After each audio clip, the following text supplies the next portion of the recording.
7ನೆಯ ಅಧ್ಯಾಯ. ಲೋಕದ ಡೊಂಕ ನೀವೇಕೆ ತಿದ್ದುವಿರಿ?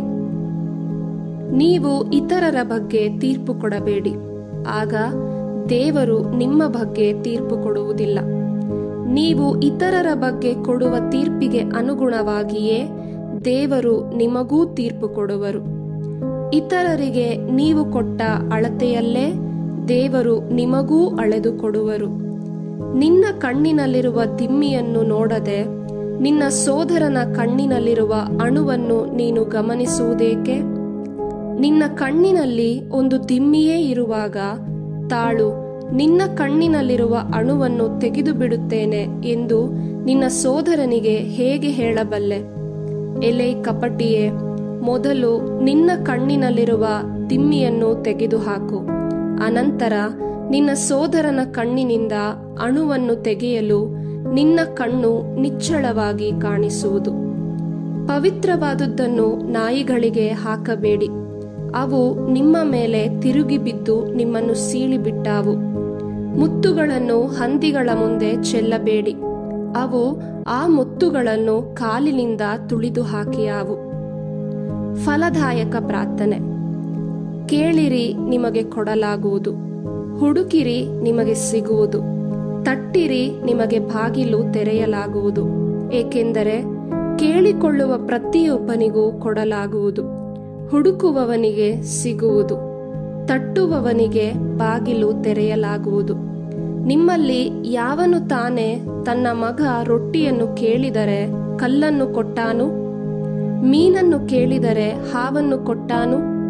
ಕೆಟ್ಟವರಾದ ನೀವೇ ನಿಮ್ಮ ಮಕ್ಕಳಿಗೆ ಒಳ್ಳೆಯ ಪದಾರ್ಥಗಳನ್ನು ಕೊಡಬಲ್ಲವರಾದರೆ ಅದಕ್ಕಿಂತಲೂ ಎಷ್ಟೋ ಹೆಚ್ಚಾಗಿ ಸ್ವರ್ಗದಲ್ಲಿರುವ ನಿಮ್ಮ ತಂದೆ ತಮ್ಮನ್ನು ಕೇಳಿಕೊಳ್ಳುವವರಿಗೆ ಒಳ್ಳೆಯ ಕೊಡುಗೆಗಳನ್ನು ಕೊಡಬಲ್ಲರು.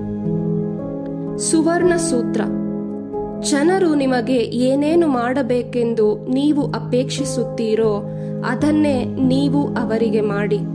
ಧರ್ಮಶಾಸ್ತ್ರದ ಹಾಗೂ ಪ್ರವಾದನೆಗಳ ಸಾರ ಇದೆ.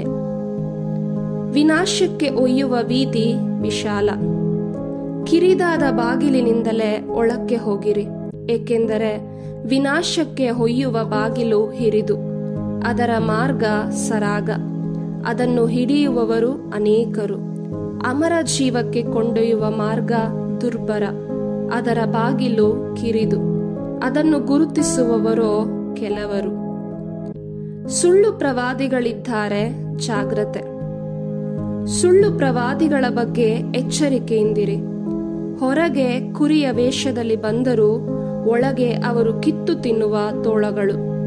ಅವರ ವರ್ತನೆಯಿಂದ ನೀವು ಅವರನ್ನು ಗುರುತು ಹಚ್ಚುವಿರಿ. ಮುಳ್ಳು ಕಳ್ಳಿಯಲ್ಲಿ ದ್ರಾಕ್ಷಿ ಕೊಯ್ಯುವುದುಂಟೆ? ಮದ್ದು ಗುಣಿಕೆಯಲ್ಲಿ ಅಂಜೂರ ಕೀಳುವುದುಂಟೆ? ಅದರಂತೆಯೇ ಒಳ್ಳೆಯ ಮರ ಒಳ್ಳೆಯ ಹಣ್ಣನ್ನು, ಕೆಟ್ಟ ಮರವು ಕೆಟ್ಟ ಹಣ್ಣನ್ನು ಕೊಡುತ್ತದೆ. ಒಳ್ಳೆಯ ಮರ ಕೆಟ್ಟ ಹಣ್ಣನ್ನು ಕೊಡಲಾರದು, ಹಾಗೆಯೇ ಕೆಟ್ಟ ಮರ ಒಳ್ಳೆಯ ಹಣ್ಣನ್ನು ಕೊಡಲಾರದು. ಒಳ್ಳೆಯ ಫಲವನ್ನು ಕೊಡದ ಪ್ರತಿಯೊಂದು ಮರವನ್ನು ಕಡಿದು ಬೆಂಕಿಯಲ್ಲಿ ಹಾಕಲಾಗುವುದು. ಆದ್ದರಿಂದ ಸುಳ್ಳು ಪ್ರವಾದಿಗಳನ್ನು ಅವರ ನಡತೆಯಿಂದ ಗುರುತು ಹಚ್ಚುವಿರಿ. ನುಡಿದಂತೆ ನಡೆ. ನನ್ನನ್ನು ಸ್ವಾಮಿ ಸ್ವಾಮಿ ಎನ್ನುವ ಪ್ರತಿಯೊಬ್ಬನು ಸ್ವರ್ಗ ಸಾಮ್ರಾಜ್ಯವನ್ನು ಪ್ರವೇಶಿಸನು. ಸ್ವರ್ಗದಲ್ಲಿರುವ ನನ್ನ ತಂದೆಯ ಚಿತ್ತಾನುಸಾರ ನಡೆಯುವವನು ಮಾತ್ರ ಅದನ್ನು ಪ್ರವೇಶಿಸುವನು. ತೀರ್ಪಿನ ದಿನದಂದು ಸ್ವಾಮಿ ಸ್ವಾಮಿ, ನಿಮ್ಮ ಹೆಸರಿನಲ್ಲಿ ನಾವು ಪ್ರವಾದನೆ ಮಾಡಲಿಲ್ಲವೇ? ನಿಮ್ಮ ಹೆಸರಿನಲ್ಲಿ ದೆವ್ವಗಳನ್ನು ಬಿಡಿಸಲಿಲ್ಲವೇ? ನಿಮ್ಮ ಹೆಸರಿನಲ್ಲಿ ಹಲವಾರು ಮಹತ್ ಕಾರ್ಯಗಳನ್ನು ಮಾಡಲಿಲ್ಲವೇ ಎಂದು ಅನೇಕರು ನನಗೆ ಹೇಳುವರು. ಆಗ ನಾನು ಅವರಿಗೆ, ಇಂದಿಗೂ ನಿಮ್ಮ ಗುರುತೇ ನನಗಿಲ್ಲ, ಅಧರ್ಮಿಗಳೇ, ನನ್ನಿಂದ ತೊಲಗಿರಿ ಎಂದು ಬಹಿರಂಗವಾಗಿ ಹೇಳಿಬಿಡುವೆನು. ಉಸುಬು ಮೇಲಿನ ಮನೆ ಕುಸಿದು ಬಿತ್ತು. ನನ್ನ ಈ ಮಾತನ್ನು ಕೇಳಿ ಅದರಂತೆ ನಡೆಯುವ ಪ್ರತಿಯೊಬ್ಬನು ಬಂಡೆಯ ಮೇಲೆ ಮನೆ ಕಟ್ಟಿಕೊಂಡ ಬುದ್ಧಿವಂತನನ್ನು ಹೋಲುತ್ತಾನೆ. ಮಳೆ ಬಿತ್ತು, ನೆರೆ ಬಂತು, ಗಾಳಿ ಬೀಸಿ ಆ ಮನೆಗೆ ಅಪ್ಪಳಿಸಿತು, ಆದರೂ ಅದು ಬೀಳಲಿಲ್ಲ, ಕಾರಣ ಅದರ ಅಡಿಗಟ್ಟು ಬಂಡೆಯ ಮೇಲಿತ್ತು.